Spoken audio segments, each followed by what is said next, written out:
బాలు నాయక్ గారు, ఆది శ్రీనివాస్ గారు, కల్వకుంట్ల తారక రామారావు గారు, శ్రీ అహ్మద్ బిన్ అబ్దుల్లా బలాల గారు, శ్రీ చింతకుంట విజయ రమణారావు గారు, శ్రీ ఏలేటి మహేశ్వరరెడ్డి గారు, శ్రీ కూనంనేని సాంశివరావు గారు, శ్రీ పల్లా రాజేశ్వరరెడ్డి గారు, శ్రీ బీర్ల అల్లయ్య గారు ఈ సభను ఉద్దేశించి ప్రసంగించి వారి వారి అభిప్రాయాలు తెలిపి స్పీకర్ గవర్నర్ గారి యొక్క ప్రసంగానికి ధన్యవాదాలు తెలుపుతూ ఈరోజు తెలంగాణ రాష్ట్ర ప్రజల ఆలోచనలు ఆకాంక్షలను ప్రతిబింబిస్తూ రాష్ట్ర అభివృద్ధి పట్ల ఈ ప్రభుత్వానికి ఉన్న సంకల్పాన్ని గొప్ప విజన్ని ఆవిష్కరిస్తూ తెలంగాణ రాష్ట్ర గవర్నర్ గౌరవ శ్రీ శివప్రతాప్ శుక్లా గారు ఉభయ సభలను ఉద్దేశించి చేసిన ప్రసంగం చారిత్రాత్మకం. ఆయన చేసిన ప్రసంగం కేవలం అక్షరాల రూపంలో ఉన్న ఆలోచనలు కాదు, తెలంగాణ అభివృద్ధికి మార్గదర్శి. 2034 సంవత్సరం నాటికి $1 ట్రిలియన్ ఆర్థిక వ్యవస్థగా, 2047 సంవత్సరం నాటికి $3 ట్రిలియన్ ఆర్థిక వ్యవస్థగా తెలంగాణ రాష్ట్రం ఎదగడానికి అవసరమైన విశిష్ట ప్రణాళిక. అటువంటి గొప్ప సంకల్పాన్ని పవిత్ర శాసనసభ వేదిక నుండి రాష్ట్ర ప్రజల ముందు ఉంచిన గవర్నర్ శ్రీ శుక్లా గారికి ఈ సందర్భంగా సభానాయకుడిగా ప్రత్యేక ధన్యవాదాలు తెలియజేస్తున్నాను. గౌరవనీయులైన గవర్నర్ గారి ప్రసంగం ధన్యవాదాల తీర్మానానికి మా సభ్యులు బాలు నాయక్ గారు సభలో ప్రవేశపెట్టారు. సభ్యులు ఆది శ్రీనివాస్ గారు మద్దతు ఇచ్చారు. గవర్నర్ ప్రసంగానికి ధన్యవాదాలు తెలపడం ఆనవాయితీ. ప్రజాస్వామ్యంలో అది సభా సాంప్రదాయం. ప్రధాన ప్రతిపక్షం కూడా హుందాగా గవర్నర్ ప్రసంగానికి ధన్యవాదాలు తెలుపుతుందని ఆశించాం. తెలంగాణ రాష్ట్ర అభివృద్ధి సంక్షేమంలో కలిసి వస్తుందని ఆశపడ్డాం. కానీ ఆ పార్టీ తమ అహంకార ప్రవర్తనను మార్చుకోలేదు. ధన్యవాదాలు తెలపాల్సిన చోట కూడా ప్రధాన ప్రతిపక్ష నేతలు ఆరోపణలు ప్రత్యారోపణలతో సభను తప్పుదోవ పట్టించారు. 4 కోట్ల తెలంగాణ ప్రజలకు ఈ అంశం తీవ్ర నిరాశకు గురి చేసింది. అధ్యక్ష, రాజులు పోయినా రాజ్యాలు పోయినా రాచరిక పోకడలు మాత్రం మారలేదు. పూర్వం ఒకరి నుంచి ఇంకొకరికి రాజ్యాధికారం మార్పిడి జరిగినప్పుడు యుద్ధాలలో వేలాది కుత్తుకలు తెగేవి, రక్తం వరదలై పారేది. అప్పుడే అధికారం బదలాయింపు జరిగేది. అది రాచరిక వ్యవస్థ. కానీ ఈనాడు ప్రజాస్వామ్యంలో ప్రజలే రాజులుగా మారి ప్రజాస్వామ్య పద్ధతుల్లో నాయకుల్ని ఎన్నుకుంటున్నాం. కొందరు ఇంకా తమను తాము రాజులుగా భావిస్తున్నారు. ప్రజలు తప్పు చేశారని అనుకుంటున్నారు. నియంత పోకడలను అనుసరిస్తూ ప్రజాస్వామ్యాన్ని అపహాస్యం చేస్తున్నారు. ఎందుకంటే రాచరికంలో వారసత్వానికి అవకాశం ఉంది. తాతల నుంచి తండ్రులకు, తండ్రుల నుంచి కొడుకులకు, కొడుకుల నుంచి వాళ్ళ కొడుకులకు అధికారం వారసత్వంగా వచ్చేది మనం చరిత్రలో చూసినాం. ఈరోజు కూడా అదే విధంగా వారసత్వం వస్తుందనుకొని ఆశపడి భంగపడి ఈరోజు ఆ బాధతో దుఃఖంతో సమయము సందర్భము ఏమి మాట్లాడాలి ఏమి మాట్లాడకూడదనే విచక్షణను కూడా ప్రదర్శించకుండా వారిదైన శైలిలో వారు మాట్లాడడం జరుగుతుంది. అధ్యక్ష, శాసనసభ ఆవరణలో తెలంగాణ తల్లిని ఆవిష్కరించుకున్న సందర్భంలో కొత్త గవర్నర్ శుక్లా గారికి శుభాకాంక్షలు తెలిపేందుకైనా ప్రధాన ప్రతిపక్ష నాయకుడు వస్తారని మేము ఆశించాం. కానీ ఇంకా ప్రజలే తప్పు చేశారని అనుకుంటూ అహంకార ధోరణితో వ్యవహరిస్తున్నారు. 76 సంవత్సరాల స్వతంత్ర భారతదేశంలో ప్రభుత్వాలు మారినా ఇలా సంప్రదాయాలను ఎవరు ఉల్లంఘించలేదు. అధికారంలో ఉన్నప్పుడు అదే అహంకార ధోరణి, ప్రజలు బుద్ధి చెప్పి ప్రతిపక్షంలో కూర్చోబెట్టిన ఇప్పుడు అదే తీరుగా వ్యవహరిస్తున్నారు అధ్యక్ష. బాధాకరమైన విషయం, ప్రధాన ప్రతిపక్ష నాయకుడు ఈ తెలంగాణ రాష్ట్రానికి కొత్త గవర్నర్గా శుక్లా గారు బాధ్యత తీసుకున్నప్పుడు వారికి శుభాకాంక్షలు తెలియజేయడానికి, వారిని అభినందించడానికి తప్పకుండా ఈ సభకు హాజరవుతారని 4 కోట్ల తెలంగాణ ప్రజలు ఆశించారు అధ్యక్ష. తెలంగాణ ఒక మంచి సాంప్రదాయానికి, అదేవిధంగా పెద్దలను గౌరవించుకోవడానికి తెలంగాణ ప్రజలు ఎప్పుడు కూడా ఒక బాధ్యతాయుతంగా వ్యవహరిస్తున్నారు అధ్యక్ష. కానీ దురదృష్టవశాత్తు రాచరిక పోకడల్ని మర్చిపోక అధికారం కోల్పోయినా ఇంకా ప్రజాస్వామిక వ్యవస్థలకి రాకపోవడము, సభా సాంప్రదాయాలను గౌరవించకపోవడం అనేది ఇది మన తెలంగాణ గౌరవానికి, తెలంగాణ ప్రాంతానికి ఒక తీవ్రమైన మాయని మచ్చగా మిగిలిపోతుంది అధ్యక్ష. ప్రధాన ప్రతిపక్ష నాయకుడు 1/12/2023 నుంచి ఈనాటి వరకు 28/2/2026 వరకు 1,56,56,774 రూపాయల జీతభత్యాలు పొందడం జరిగింది అధ్యక్ష. 1,06,56,674 రూపాయల జీతభత్యాలు పొందిన ప్రధాన ప్రతిపక్ష నాయకుడు సభకు గైర్హాజరవ్వడము, మరి ఈరోజు ఈ సభలో మనందరం చర్చించి విధులకు హాజరు కాని వాళ్ళ నుంచి ప్రభుత్వ ఉద్యోగులు, ఎందుకంటే పబ్లిక్ సర్వెంట్ అని చెప్పి డెఫినేషన్ సుప్రీంకోర్టే ఇచ్చింది ఈ ప్రజాప్రతినిధులకు కూడా, మరి ఏమాత్రం విధులకు హాజరు కాకుండా ఈ రకంగా గైర్హాజరయ్యే ఎవరైనా, నేను ఏ ఒక్కరి కోసము దీని గురించి నేను ప్రస్తావించడం లేదు, దీనికి ఎక్కడో ఒక దగ్గర చర్చ జరిగి దీని మీద ఒక నిర్ణయం తీసుకుంటే బాగుంటుందన్న సూచన. ఇప్పటికైనా ప్రధాన ప్రతిపక్ష నాయకుడు కల్వకుంట్ల చంద్రశేఖరరావు గారికి నా విజ్ఞప్తి, మీరు సభకు రాండి, ఈ సభలో చర్చలో పాల్గొనండి, తద్వారా తెలంగాణకు ప్రయోజనం చేకూరుతుందని మీరు భావిస్తే ఈ సభకు వస్తారని మేము భావిస్తున్నాం. రావాల్సిందిగా తమరి ద్వారా మాజీ ముఖ్యమంత్రి గారికి నేను ఆహ్వానం పలుకుతున్నా అధ్యక్ష. ఈరోజు గవర్నర్ గారి ప్రసంగం మీద చాలా రకాలుగా చాలా చర్చలు జరిగినాయి.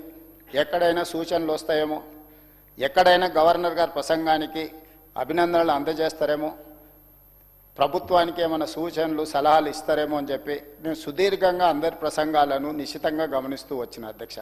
కానీ అలాంటి వాతావరణం కానీ అలాంటి ఆలోచనలు కానీ నాకెక్కడ మర్చిపో కూడా కొంతమంది నుంచి రాలేదు. ప్రధానంగా ప్రధాన ప్రతిపక్షం నుంచి మేము ఆశించిన విధంగా వారి వ్యవహార శైలి, వారి ప్రవర్తన లేదు అధ్యక్ష. ఈరోజు నేను ఈ సభ ద్వారా గవర్నర్ గారు ఏదైతే వారి ప్రసంగం ద్వారా ఒక విజన్ను, ఒక పాలసీ డాక్యుమెంట్ను, ఒక ఫ్యూచర్ యాక్షన్ ప్లాన్ను ఈ సభ ద్వారా తెలంగాణ ప్రజలకు 4 కోట్ల తెలంగాణ ప్రయోజనం కోసం ఈరోజు వారు మనకు ఒక పాలసీ డాక్యుమెంట్ను సభ ముందుకు తీసుకురావడం జరిగింది అధ్యక్ష. ఈ పాలసీ డాక్యుమెంట్ తయారు చేసే ముందు, మంత్రివర్గం ఆమోదించే ముందు, మంత్రివర్గం ఆమోదించిన ప్రసంగానికి గవర్నర్ గారు ఆమోదం తెలిపే ముందు చర్చలు జరిగినాయి అధ్యక్ష. దీనికి ప్రధానమైన కారణము గత చరిత్రను అనుభవాలుగా మార్చుకుంటూ భవిష్యత్ ప్రణాళికలను మనం రచించుకోవాలని చెప్పి మంత్రివర్గ సహచరులు అదేవిధంగా గవర్నర్ గారితో చర్చించి ఈ ప్రసంగాన్ని పొందుపరిచినాం అధ్యక్ష. ప్రతి అక్షరం వెనకాల, ప్రతి అంకె వెనకాల ఒక విశ్లేషణ, దానికి సంబంధించిన ఆధారాలను, చరిత్రను అంచనా వేసుకొని భవిష్యత్ ప్రణాళికలను మేము రచించుకోవడం జరిగింది అధ్యక్ష. ఈ సందర్భంగా నేను ప్రాతినిధ్యం వహిస్తున్న పార్టీ ఈ దేశానికి అందించిన సేవల్ని, స్వతంత్రం వచ్చిన తర్వాత ఈ దేశంలో జరిగిన పరిణామాలను కూడా ఈ సభ ద్వారా, తమరి ద్వారా 4 కోట్ల తెలంగాణ ప్రజలతో నేను పంచుకోవాలని భావిస్తున్నాను అధ్యక్ష. దేశ ప్రజలు రాచరికంలో మగ్గుతున్నప్పుడు, ఆధిపత్యం చెలాయిస్తున్నప్పుడు, మిగతా భారతదేశంలో బ్రిటిషర్స్ అయినా, తెలంగాణ హైదరాబాదు రాష్ట్రంలో నిజాం నవాబులైనా ఇక్కడ రాచరిక వ్యవస్థ నడుపుతున్నప్పుడు ప్రజాస్వామ్యం ఉండాలి, ప్రజలు ఎన్నుకున్న ప్రభుత్వం ఉండాలని కాంగ్రెస్ పార్టీ చేసిన సుదీర్ఘమైన పోరాటం ఈ దేశానికి స్వతంత్రాన్ని అందించడం జరిగింది అధ్యక్ష. ఆ సమయంలో వేలాది మంది అమరులు అవ్వడమే కాకుండా ఈ దేశానికి స్వతంత్రం తెచ్చి ముందు వరుసలో నిలబడిన మహాత్మా గాంధీ గారు, పండిత్ జవహర్లాల్ నెహ్రూ గారు లాంటి వాళ్ళు, సర్దార్ వల్లభాయ్ పటేల్ గారు లాంటి వాళ్ళు చాలామంది కొన్ని పేర్లే నేను ఇక్కడ ప్రస్తావిస్తున్నా. వీళ్ళందరూ కూడా ఎన్నో త్యాగాలకు ఎంతో వాళ్ళు వ్యూహాత్మకంగా వ్యవహరించి ఎత్తుగడలతో తీసుకున్న నిర్ణయాల వల్ల మన దేశానికి స్వతంత్రం వచ్చింది అధ్యక్ష. స్వతంత్రం వచ్చినప్పుడు బ్రిటిషర్స్ కూడా వీళ్ళు పరిపాలించుకోలేరు, వీళ్ళకు పరిపాలన చేత కాదు, వీళ్ళకు చదువు అక్షర జ్ఞానము లేదు, అదేవిధంగా కరువు కాటకాలతో వీళ్ళు చనిపోతారు అనే ఒక ఆలోచనతోని వారు మనకు స్వతంత్రం ఇచ్చిండ్రు అధ్యక్ష. మొట్టమొదటి ప్రధానమంత్రి పండిత్ జవహర్లాల్ నెహ్రూ గారు ఈ దేశ ప్రధానమంత్రిగా బాధ్యతలు చేపట్టినప్పుడు మత కల్లోలాలు పతాక స్థాయికి చేరుకున్నాయి అధ్యక్ష. ఒక రకంగా 524 సంస్థానాలు ఎవరికి వాళ్ళు యమునా తీరే అన్నట్టుగా వ్యవహరించడం, ఎన్నో రకాల సమస్యల్ని సంక్షోభాన్ని ఎదుర్కొనే సమయంలో ఈ భారతదేశానికి మొట్టమొదటి ప్రధానమంత్రిగా పండిత్ జవహర్లాల్ నెహ్రూ గారు బాధ్యత చేపట్టారు. వారు వారసత్వంగా ఈ దేశ ప్రధానమంత్రి కాలేదు అధ్యక్ష. దేశ స్వతంత్రం కోసం పోరాటం చేసి 10 సంవత్సరాలు జైల్లో శిక్షను అనుభవించి ఈ దేశ ప్రజల కోసం సర్వం త్యాగం చేసి వాళ్ళ తండ్రి మోతీలాల్ నెహ్రూ గారు వజ్రాల వ్యాపారం చేస్తూ వేలాది కోట్ల రూపాయలను సంపాదించిన వాటిని కూడా దేశ ప్రజలకు దారదత్తం చేసి ఈ దేశానికి తమ విలువైన ఆస్తులను ప్రాణాలను ఈ దేశం కోసం వడ్డీ స్వతంత్రం తెచ్చిన స్వతంత్ర భారతదేశంలో ఈ దేశాన్ని నిర్మించాలా, ఈ దేశాన్ని బలంగా నిలబెట్టాలి అని చెప్పి పండిత్ జవహర్లాల్ నెహ్రూ గారు తీసుకున్న ప్రణాళికలే ఈరోజు ప్రపంచంలో ఒక బలమైన శక్తిగా భారతదేశం అవతరించింది అధ్యక్ష. మొట్టమొదటి ప్రధానమంత్రి పండిత్ జవహర్లాల్ నెహ్రూ గారు ఆనాటి ఉన్న పరిస్థితులు 35 కోట్ల జనాభా ఆకలితో అలమటిస్తున్నారు, నిరక్షరాస్యత విలయ తాండవం చేస్తుంది, మత కల్లోలాలు ఆకాశాన్ని అంటేనే. ఆ సంక్షోభాన్ని ఎదుర్కొని ఈ దేశాన్ని భవిష్యత్తులో బలంగా నిలబెట్టాలి అని అంటే ఆనాడు తీసుకున్న పాలసీలు మొట్టమొదటి ప్రాధాన్యత ఎడ్యుకేషన్ అండ్ ఇరిగేషన్. ఎడ్యుకేషన్ అక్షరాస్యతను మనం పెంచుతే, ఒక నాలెడ్జ్ హబ్గా ఈ దేశాన్ని తీర్చిదిద్దుతే రేపు ప్రపంచానికే మేధా సంపత్తిని అందించగలిగిన శక్తిగా భారతదేశం అవతరిస్తుందని చెప్పి పండిత్ జవహర్లాల్ నెహ్రూ గారు తీసుకున్న ఎడ్యుకేషన్ పాలసీలో భాగంగా అధ్యక్ష నేను కొన్ని అంశాలను నేను ప్రస్తావించదలుచుకున్నాను. Kharagpur IIT, Bombay IIT, Chennai IIT, Kanpur, ఢిల్లీలలో ఐఐటీలను నెహ్రూ గారు ప్రారంభించారు అధ్యక్ష. వీటికి తోడు కలకత్తా, అహ్మదాబాద్లో ఐఐఎంలను నెలకొల్పి మేనేజ్మెంట్ విద్యకు ప్రాధాన్యతనిచ్చింది అధ్యక్ష. ఎన్నో యూనివర్సిటీలను తేవడమే కాకుండా ఖరగ్పూర్, బాంబే, చెన్నై, కాన్పూర్, ఢిల్లీ లాంటి ప్లేసులో ఐఐటీలను ప్రారంభించడం ద్వారా ఎంతోమందిని సాంకేతిక నైపుణ్యం కలిగిన మేధావులను ఈ కళాశాలల నుంచి, యూనివర్సిటీల నుంచి మనం చూడగలిగిన అధ్యక్ష ఈరోజు దేశంలో. అదేవిధంగా ఐఐఎంలకు సంబంధించి కూడా మనకు కలకత్తా, అహ్మదాబాద్లో ప్రారంభించి వాటికి ఒక బలమైన పునాది వేసి ఒక నాలెడ్జ్ హబ్గా ప్రతి పేదవాడికి విద్యను అందించాలన్న లక్ష్యంతో ఈరోజు భారతదేశంలో ఏ ప్రాంతానికి వెళ్ళినా తండాలలో, గూడాలలో, మారుమూల పల్లెల్లోకి వెళ్తే కూడా పాఠశాలల నుంచి, ప్రాథమిక విద్య నుంచి ఉన్నత విద్య వరకు ఈరోజు విద్యా వ్యవస్థ భారతదేశాన్ని మొత్తానికి అందించగలిగినామంటే ఆనాడు పండిత్ జవహర్లాల్ నెహ్రూ గారు విద్య పట్ల వేసిన ప్రణాళికలే ఈరోజు భారతదేశంలో ఒక నాలెడ్జ్ హబ్గా మారింది అధ్యక్ష. అదేవిధంగా నెహ్రూ గారు ఆనాడు ఆకలితో అలమటిస్తున్న, ఆకలితో తినడానికి తిండి లేక బురద మట్టిని తిని ఈ దేశ ప్రజలు బ్రతుకుతున్నప్పుడు ఈ దేశ ప్రజల యొక్క యావరేజ్ ఏజ్ అంటే ఒక జీవితకాలం వయసు ఆనాడు 32 సంవత్సరాలు ఉంది అధ్యక్ష. అంటే ఈ దేశంలో పుట్టినవాడు యావరేజ్ వాళ్ళ లైఫ్ స్పాన్ అనేది 32 సంవత్సరాలు ఉండే అధ్యక్ష.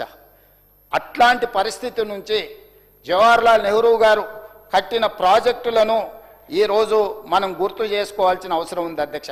బాక్రానంగల్ నుంచి మొదలు పెడితే నాగార్జున సాగర్, శ్రీశైలం, శ్రీరామ్ సాగర్ లాంటి ప్రాజెక్టులను బెంగాల్ నుంచి మొదలు పెడితే ఉత్తరప్రదేశ్, రాజస్థాన్, ఒడిస్సా లాంటి ఎన్నో రాష్ట్రాలలో పెద్ద పెద్ద సాగునీటి ప్రాజెక్టులను వారు నిర్మించడం ద్వారా, హరిత విప్లవం రావడం ద్వారా ఈ దేశంలో ఆకలిని తీర్చడమే కాదు, సరిపోయిన ఆహార ఉత్పత్తి నుంచి ఈనాడు ఇతర దేశాలకు ఆహార ధాన్యాలను ఎగుమతి చేయగలిగినంత స్థాయికి భారతదేశం చేరింది అనంటే ఆనాడు మొట్టమొదటి ప్రధానమంత్రి